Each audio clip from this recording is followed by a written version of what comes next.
Everyone, I welcome you to the way to heal. आज के इस वीडियो में हम लोग सेटेट जुलाई 2023 के लिए प्रिपरेशन कर रहे हैं। इसके लिए हम लोग आज पढ़ने वाले हैं ईवीएस का मॉक टेस्ट करने वाले। ये मॉक है, सॉरी थोड़ा सा मिस प्रिंट है, मिस टाइप है, ठीक है। ये मॉक टेस्ट 2 करने वाले हैं। मॉक टेस्ट 1 हमने कर लिया, जहाँ पे हम लोग 6 फेब के क्वेश्चंस को मैंने आपको कराया है। 15 क्वेश्चन आपको करा दिया है। क्वेश्चन नंबर 16 से 30 तक आज हम लोग करने वाले हैं इस वीडियो में ईवीएस का। कोई भी आपको प्रॉब्लम होगा, कोई भी इशू होगा तो कमेंट सेक्शन में बताना। चलिए हम लोग शुरू करते हैं। इससे पहले मैंने थ्योरीज की कुछ वीडियो डाल दिया, वो प्लेलिस्ट में डाल दिया है। सीडीपी के कुछ मॉक टेस्ट डाल दिया। आज हम लोग ईवीएस का मॉक टेस्ट करने वाले हैं। देखिए क्वेश्चन नंबर 16 हमारा है, teacher of EVS would be more effective if the teacher. Hindi में हम लोग देखें तो पर्यावरण अध्ययन ज़्यादा प्रभावशाली होती है यदि शिक्षक has command on his or her subject. देखिए ईवीएस हो या कोई भी सब्जेक्ट हो, प्रभावशाली तब नहीं होता जब टीचर को बहुत ज़्यादा अपने सब्जेक्ट पे कमांड हो। क्या फ़ायदा उस चीज़ का जब टीचर को कमांड हो लेकिन वो अच्छे से उस चीज़ को डिलीवर नहीं कर पा रहा, अच्छे से पढ़ा नहीं पा रहा है। तो tells objective to the students of the beginning of the topic. Topic शुरू होने से पहले अगर बच्चों को उसका उद्देश्य बता दिया जाए तो ऐसा होगा, ज़्यादा फ्रूटफुल होगा। ऐसा कुछ नहीं है, ठीक है। Uses various meaningful illustrative and relevant learning resources. Hindi में देखते हैं विभिन्न अर्थपूर्ण और महत्वपूर्ण सीखने के संसाधनों का प्रयोग करता है, या फिर हो सकता है लास्ट वाला कि gives home assignment. Home assignment से कोई फ़र्क नहीं पड़ता है, तो हमारा ये आंसर हो जाएगा कि जब टीचर अलग अलग तरह का विभिन्न तरह का इलस्ट्रेशन, रेलिवेंट एग्जाम्पल्स यूज़ करता है, रिसोर्सेज यूज़ करता है, संसाधनों को यूज़ करता है, तो बच्चे उस केस में ज़्यादा सीख पाते हैं, ज़्यादा मीनिंगफुल लर्निंग होता है। क्वेश्चन नंबर 17 हमारे पास है, why is it essential to integrate environmental studies. देखिए सबसे पहले इंटीग्रेटेड एजुकेशन हम लोग समझते हैं होता क्या है। देखिए एनवायरमेंटल साइंस जो है ना, ईवीएस छोटे बच्चों को जब पढ़ाया जाता है ईवीएस, वहाँ पे ईवीएस साइंस के जगह सोशल साइंस और भी डिफरेंट सब्जेक्ट्स को, कई बार लैंग्वेज और मैथमेटिक्स के कॉन्सेप्ट को भी इंटीग्रेट कर दिया जाता है, लेकिन सोशल साइंस और साइंस के कॉन्सेप्ट को तो एक जगह कर ही दिया जाता है ईवीएस में। तो इसका क्या मतलब है, यहाँ पे ये कहना चाह रहे हैं ये ज़रूरी क्यों है कि हम पर्यावरण अध्ययन को एकीकृत करके पढ़ाएं बच्चों को। Because the child learns in a whole rather than in part, ये हो सकता है आंसर। या because the child can construct his or her own experience with abstract. Abstract की यहाँ कोई बात नहीं है, यानी अमूर्त की कोई बात यहाँ पे नहीं है। Because the child can memorize easily, याद करने की कोई बात है नहीं, बच्चों को याद करने के लिए हम पढ़ाते ही नहीं है। Because the child can easily develop understanding from the parts, यहाँ पार्ट्स की नहीं होल की बात है। तो हमारा ये आंसर हो जाएगा आंसर नंबर फर्स्ट कि because the child can learn in whole rather than in parts, यानी कि क्योंकि बच्चा खंडित बातों के बजाय संपूर्ण बातों को आसानी से समझ सकता है, यानी बच्चा एज अ होल पूरे में एक आसानी से समझ सकता है सोशल साइंस के कॉन्सेप्ट को भी, साइंस के कॉन्सेप्ट को भी, या फिर कोई मैथमेटिकल और लैंग्वेज का कोई प्रॉब्लम है, कॉन्सेप्ट है, तो वो ईजिली ईवीएस में एकीकृत करके समझ पाता है बच्चा, जब हम उसको एकाग्रित कर देते हैं, जब हम उसको एक साथ कर देते हैं, इंटीग्रेट कर देते हैं, तो बच्चा ईजिली समझ पाता है। क्वेश्चन नंबर 18 हमारे पास है कि which of the following technique is used in rating scale. करें कि रेटिंग स्केल जो होता है ना, उसमें कौन सी टेक्निक हम यूज़ करते हैं। निम्नलिखित तकनीकों में से रेटिंग स्केल के लिए कौन सी तकनीक यूज़ किया जाता है। असाइनमेंट का तकनीक, चेकलिस्ट का, ऑब्जर्वेशन का, या रिटर्न क्वेश्चंस का। तो हम अगर बात करें रेटिंग स्केल की तो यहाँ पे हम लोग ऑब्जर्वेशन का यानी अवलोकन का टेक्निक यूज़ करते हैं, ठीक है। क्वेश्चन नंबर 19 हमारे पास है, विच of the following is not a tool for formative assessment in EVS, ठीक है, एनवायरमेंटल साइंस। निम्नलिखित में से कौन सा पर्यावरण अध्ययन में सीखने का रचनात्मक आकलन का साधन नहीं है। फॉर्मेटिव असेसमेंट मैंने आपको पहले भी बताया था, फॉर्मेटिव असेसमेंट हम कब लेते हैं। फॉर्मेटिव असेसमेंट का नाम ही है, अगर रचनात्मक और आकलन का नाम अगर हम लोग दें तो यहाँ होता है असेसमेंट फॉर लर्निंग, यानी कि सीखने के लिए लर्निंग। हम देखते हैं बच्चों के कहाँ फ्लॉज हैं, कहाँ पे बच्चा अच्छा कर रहा है, बुरा कर रहा है, उस चीज़ को देखते हैं और उसको इंप्रूव करने की कोशिश करते हैं, बच्चे को बेहतर सिखाने की कोशिश करते हैं। तो यहाँ पे तो एनुअल अचीवमेंट टेस्ट तो होगा नहीं। एनुअल अचीवमेंट टेस्ट में क्या करते हैं, बच्चों को प्रमोट करते हैं, या फिर प्रमोट नहीं करना होता है तो वो हम करते हैं यहाँ पे इस रिजल्ट के थ्रू। एनेक्डोटल रिकॉर्ड्स होगा, पोर्टफोलियो, या फिर रेटिंग स्केल। तो यहाँ पे दोबारा क्वेश्चन देखते हैं, विच of the following is not a tool कह रहे हैं, not a tool for formative assessment in learning EVS. तो भाई ये फॉर्मेटिव असेसमेंट का एक टूल नहीं होगा annual achievement test. Anecdotal records, जहाँ पे हम रिकॉर्ड्स रखते हैं बच्चों का, पोर्टफोलियो में बच्चों का रिकॉर्ड रखते हैं। रेटिंग स्केल में बच्चों का एक स्केल होता है, बेसिकली 1 से 10 तक या कुछ हम लोग ले लेंगे, इसमें बच्चे के डेवलपमेंट के हिसाब से हम रेटिंग करते रहेंगे। तो ये हमारा नहीं हो जाएगा ए वाला, ठीक है। नेक्स्ट क्वेश्चन हमारा है question number 20, reading maps in environmental studies develop an important skill in students, that skill is. पर्यावरण अध्ययन में मानचित्र पढ़ना एक आवश्यक कौशल विकसित करता है, वो कौन सा कौशल है। यानी कि जब बच्चा मैप को पढ़ पाता है, रीड कर पाता है, उसके बारे में बता पाता है, लोकेशन को, डिफरेंट डायरेक्शंस को बता पाता है, तो उनके अंदर कौन सी स्किल आती है, ये कह रहा है पहला वाला कि measuring globe and using position of lines, ये नहीं होता है। ड्राइंग एंड पेंटिंग स्किल, जब मैप को पढ़ पाएगा तो ड्राइंग पेंटिंग स्किल नहीं आएगी, मैप को पढ़ना कोई पेंटिंग की स्किल नहीं है। Good communication skill to develop meaningful skill, यानी कि अर्थपूर्ण कौशल निर्माण के लिए उत्कृष्ट संचार कौशल डेवलपमेंट स्किल, ऐसा कुछ नहीं होगा यहाँ पे। ये हम लोग देखते हैं अंडरस्टैंड द प्लेस और distance and direction in relation to each other, अलग अलग डायरेक्शन को समझ पाएगा, अलग अलग प्लेसेस को समझ पाएगा, एक दूसरे का रिलेशन समझ पाएगा कि कौन सा स्टेट किधर है, ठीक है, कोई यूनियन टेरिटरी है किधर है। अगर हम वर्ल्ड मैप देखेंगे तो कौन सी कंट्रीज़ किधर है, किधर सीज है, कोस्टल एरियाज क्या है, वो सारी चीज़ें वो अच्छे से अंडरस्टैंड कर पाएगा, समझ पाएगा और बता पाएगा, ठीक है।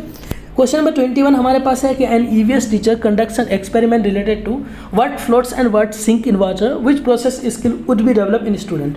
हिंदी में देखते हैं एक शिक्षक क्या तैरा पानी में, इससे संबंधित एक प्रयोग का संरचनात्मक संचालन करता है। विद्यार्थी में निम्नलिखित में से कौन सी प्रक्रिया कौशल विकसित होता है। सिंपल सी बात है, बच्चा एक टीचर है, वो पानी ले लिया है कुछ किसी बर्तन में या किसी कंटेनर में, वहाँ पे कोई चीज़ डाल रहा है पानी में और देख रहा है क्या चीज़ डूबा क्या चीज़ नहीं डूबा। तो बच्चों के अंदर कौन सी स्किल पैदा करेगा, ऑब्जर्वेशन का, रिकॉग्निशन का, या फिर सेंसिटिविटी टुवर्ड्स वाटर, या फिर अंडरस्टैंडिंग। तो आप यहाँ पे देखिए बच्चे यहाँ क्या कर रहे हैं, ऑब्जर्व कर पा रहे हैं ना, ऑब्जर्व करके बता रहे हैं अच्छा क्या डूबा क्या नहीं डूबा, बच्चे देख रहे हैं तो ऑब्जर्व कर पा रहे हैं, अवलोकन कर पा रहे हैं बच्चे और इसको बता पा रहे हैं। तो ये एक अवलोकन की स्किल बच्चों के अंदर डेवलप होगा। क्वेश्चन नंबर 22 अगर हम लोग देखते हैं, EVS teacher should encourage process skill which are the core of inquiry based hands on learning, which of the following is not a skill. Hindi में देखते हैं पर्यावरण अध्ययन के शिक्षण में प्रक्रिया कौशल को प्रोत्साहित करना चाहिए, जो कि पूछताछ आधारित प्रयोग अधिगम का मूल है। निम्नलिखित में से कौन सा एक प्रक्रिया कौशल नहीं है। सब सिंपल सी बात है कि हमें बताना है कि कौन सा एक प्रक्रिया कौशल नहीं है, यानी कि कौन सा एक स्किल नहीं है हमारे पास, कौन सी प्रक्रिया कौशल नहीं है, स्किल नहीं है, ठीक है। ऑब्जर्वेशन एक स्किल है, इन्फरिंग स्किल है, या फिर डिटर्मिनिंग स्किल है, या फिर प्रिडिक्टिव। तो देखिए अगर हम लोग देखें, ऑब्जर्वेशन एक तरह की स्किल है, इन्फरिंग यानी निष्कर्ष निकालना किसी चीज़ का, अवलोकन करते हैं हम लोग, निष्कर्ष निकालते हैं, और फिर प्रिडिक्ट करते हैं किसी चीज़ का, पूर्वानुमान करते हैं, ठीक है ना, पहले ही अनुमान लगाते हैं। ये जो एक होता है ना डिटरमाइनिंग करना, निर्धारित करना, ये हमारा कोई स्किल नहीं होता है। बाकी ऑब्जर्वेशन, इंटरफेरिंग और प्रिडिक्टिंग ये सब हमारे स्किल्स होते हैं। क्वेश्चन नंबर 23 हमारा है कि an educational activity for EVS should, EVS का एक शिक्षाप्रद क्रियाकलाप होना चाहिए। Be real life based and enjoyable for student, कैसा होना चाहिए, या फिर ऐसा होना चाहिए यानी कि बच्चों के वास्तविक जीवन पर आधारित होना चाहिए और बच्चों के लिए आनंददायक होना चाहिए, या फिर किसी भी क्या कहें, ये वाला देखिए, किसी भी समयावधि का हो, यानी कि be of any time duration, मतलब कि किसी समय अवधि का हो, ठीक है। या फिर हम लोग सीख हैं कि वल्ली भी teacher directed in nature, teacher के डायरेक्टेड नेचर का हो, यानी प्रकृति के केवल शिक्षक अभिमुख हो, या फिर हो सकता है focus on prescribed content of the text book. तो आप यहाँ सिंपल सी बात है, कह रहे हैं कि एजुकेशनल एक्टिविटी जो ईवीएस का हो कैसा हो, तो रियल लाइफ बेस हो, बच्चों के जो आम जिंदगी है ना, बच्चों का जो वास्तविक जीवन है ना, उस पर आधारित अगर होगा तो बच्चा इसको समझ पाएगा और इसको ईजिली कर पाएगा, इससे सीख पाएगा। 24 नंबर में हमें अरेंज करना है, arrange the following steps involve in practicing activity based learning in proper sequence. Hindi में देखते हैं कि क्रियाकलाप आधारित अधिगम के अभ्यास में सम्मिलित निम्नलिखित चरणों में सही क्रम में व्यवस्थित कीजिए। पहला कि कंडक्टिंग द एक्टिविटी यानी कि क्रियाकलाप का संचालन करना, रिवाइज करना, प्लान करना, रिफ्लेक्टिंग ऑन द प्रोसेस। तो सबसे पहले आप क्या करेंगे, इसको आपको चूज करना है। दोबारा पढ़ते हैं कि arrange the following step involve in practicing activity based learning in proper sequence. तो सबसे पहले आप क्या करेंगे, यहाँ पे रिफ्लेक्टिंग ऑन द प्रोसेस। सबसे पहले आप प्लानिंग करेंगे, उसके बाद कंडक्टिंग द एक्टिविटी, प्लान करेंगे, एक्टिविटी को कंडक्ट करेंगे, ठीक है। उसके बाद आप क्या करेंगे भाई, रिफ्लेक्टिंग द प्रोसेस, उसके बाद प्रोसेस को रिफ्लेक्ट करेंगे, फिर हम लोग करेंगे रिवाइज। इसके हिसाब से हम लोग देखें, सबसे पहले सी हो जाएगा हमारे पास, C A, conducting the activity करेंगे, फिर डी, फिर B. C A D B कौन सा, कोई ऑप्शन है हमारा सी ए डी बी, हाँ ये वाला हमारा बी ऑप्शन है, सी ए डी बी। दोबारा देखते हैं, सबसे पहले हम लोग प्लानिंग करेंगे, फिर कंडक्टिंग द एक्टिविटी, प्लान करेंगे उस चीज़ को, फिर एक्टिविटी को सबसे पहले हम लोग प्लान करेंगे कैसे कैसे करना है, ब्लूप्रिंट तैयार करेंगे, फिर उस एक्टिविटी को हम लोग करेंगे, फिर उसको रिफ्लेक्ट करेंगे प्रोसेस को, यानी कि प्रक्रम को, विचार करेंगे कि यार सही जा रहे हैं नहीं जा रहे हैं, हम किस रास्ते में जा रहे हैं, फिर हम दोबारा रिवाइज करेंगे, उसको दोहराना करेंगे और ईजिली उसको कर पाएंगे, ठीक है। होपफुली कि आपको ये क्लियर है, समझ आ गया होगा। क्वेश्चन नंबर 25 हमारा है कि the premise of the EVS curriculum, EVS पाठ्यचर्या का आधार क्या है। कंस्ट्रक्टिविस्ट थ्योरी के आधार पे है, कॉग्निटिविस्ट थ्योरी है, सोशल कंस्ट्रक्टिविस्ट थ्योरी है, या फिर बिहेवियरिस्ट थ्योरी है। हिंदी में देखें तो रचनावाद सिद्धांत पे है, या फिर संज्ञानात्मक सिद्धांत पे है, या फिर सामाजिक रचनावाद सिद्धांत पे है, या फिर व्यवहारवाद अधिगम सिद्धांत पे। तो अगर इसको हम लोग देखें तो सामाजिक रचनावाद सिद्धांत पे, सोशल कंस्ट्रक्टिविस्ट थ्योरी पे ईवीएस का करिकुलम हमारा बेस है। ठीक है, ये एक स्टैटिक क्वेश्चन की तरह है, तो आप इसको ध्यान रख सकते हैं। क्वेश्चन नंबर 26 है हमारे पास, project method in teaching learning of EVS is useful because. Teaching learning method में प्रोजेक्ट मेथड क्यों यूजफुल है? ईवीएस के टीचिंग लर्निंग में, ईवीएस के शिक्षण अधिगम यानी टीचिंग लर्निंग में परियोजना प्रक्रम लाभकारी क्यों है? It enables a teacher to be guide and facilitator. एक टीचर को ये गाइड की तरह, फैसिलिटेटर की तरह काम करवा रहा है, मार्गदर्शक की तरह काम करवा रहा है, इसलिए अच्छा है। या फिर it requires a variety of resources, ये बहुत ज़्यादा रिसोर्सेज की ज़रूरत है। अगर बहुत ज़्यादा रिसोर्सेज की ज़रूरत कहीं है तो वो तो गलत है ना, अच्छा थोड़ी, हम रिसोर्सेज कहाँ से अरेंज करेंगे। Children are overwhelm with doing the action as a part of the project, ये भी नहीं हो सकता है। ये देखते हैं, it provides an opportunity for work experience and divergent thinking. अभिसारी चिंतन के लिए ये बच्चों को प्रेरित करता है, एक वर्क एक्सपीरियंस के लिए, बच्चों को करके सीखने के लिए कार्य अनुभव देता है। तो ये इसीलिए हमारा ये सही ऑप्शन है। ठीक है, प्रोजेक्ट मेथड बच्चे खुद करते हैं, सीखते हैं, कार्य अनुभव होता है, बच्चों को काम का अनुभव होता है, और बच्चों के अंदर अभिसारी चिंतन आता है, डाइवर्जेंट थिंकिंग आता है, क्रिएटिविटी आता है, क्रिटिकल थिंकिंग आता है। इसलिए 26 का डी सबसे बेस्ट ऑप्शन है, आप यहाँ ऐसे देख सकते हैं। ठीक है, नेक्स्ट हम लोग देखते हैं क्वेश्चन नंबर 27 है। क्वेश्चन नंबर, ये थोड़ा सा मैं ऊपर कर दूँ जहाँ पर डिस्टर्ब ना हो। क्वेश्चन नंबर 27 में है कि arrange the steps involve in problem solving in according in a correct sequence. समस्या समाधान के में सम्मिलित जो जितने भी ऑप्शन हैं इसको करेक्ट सीक्वेंस में करना है। सबसे पहले आप क्या करेंगे, प्रॉब्लम को डिफाइन करेंगे पहले, या फिर discuss this possible strategy for action करेंगे, इवेल्युएट द रिजल्ट करेंगे, एनालाइज द प्रॉब्लम करेंगे। सबसे पहले आप क्या करेंगे, प्रॉब्लम को डिफाइन करते हैं। कोई भी प्रॉब्लम आपको आता है ना, सबसे पहले उसको डिफाइन करते हैं, उस प्रॉब्लम को चुनते हैं। ठीक है, उसका रिजल्ट तो इवेल्युएट करेंगे नहीं, discuss the possible strategy for action या एनालाइज द प्रॉब्लम। उसके बाद क्या करेंगे, आप एनालाइज करेंगे प्रॉब्लम को, कि विश्लेषण करेंगे प्रॉब्लम का कि हाँ समस्या समाधान हो सकता है नहीं। फिर उसके बाद आप क्या करेंगे, यानी कि ये हमारा पहला हो जाएगा, ये हमारा दूसरा हो सकता है। उसका discuss the possible strategies for action, कौन कौन से पॉसिबल स्ट्रैटेजीज हो सकते हैं एक्शन के लिए, वो करेंगे। फिर उसके बाद ये करेंगे फोर्थ। यानी कि पहला हम लोग देखें तो हमारा क्या हो जाएगा, A D B C, A D B C हमारा जो ऑप्शन होगा ये पहला ऑप्शन हो जाएगा, ए डी बी सी, यही हमारा सही होगा। दोबारा देखते हैं, सबसे पहले प्रॉब्लम को डिफाइन करेंगे, प्रॉब्लम को चूज करेंगे, पहचानेंगे। उसके बाद एनालाइज करेंगे प्रॉब्लम को, उसमें विश्लेषण करेंगे, उस पर अच्छे से चिंतन करेंगे। उसका डिस्कस करेंगे कि कौन कौन सी स्ट्रैटेजी, कौन कौन से एक्शन ले सकते हैं, इस प्रॉब्लम को हम लोग सॉल्व कर सकते हैं, संभावित योजनाएं बना सकते हैं। उसके बाद फिर इवेल्युएट करेंगे, इसका मूल्यांकन करेंगे क्या ये सही रिजल्ट दे रहा है, नहीं हमारे लिए बेनिफिट है या नहीं। ठीक है, क्वेश्चन नंबर 28 हमारा है कि which of the following are example of community resources of learning in EVS. यानी कि कह रहा है कि ईवीएस में निम्नलिखित में से अधिगम के सामुदायिक संसाधनों के उदाहरण कौन से हैं। यूनिवर्सिटी है, रिवर है, रेडियो है, कंप्यूटर।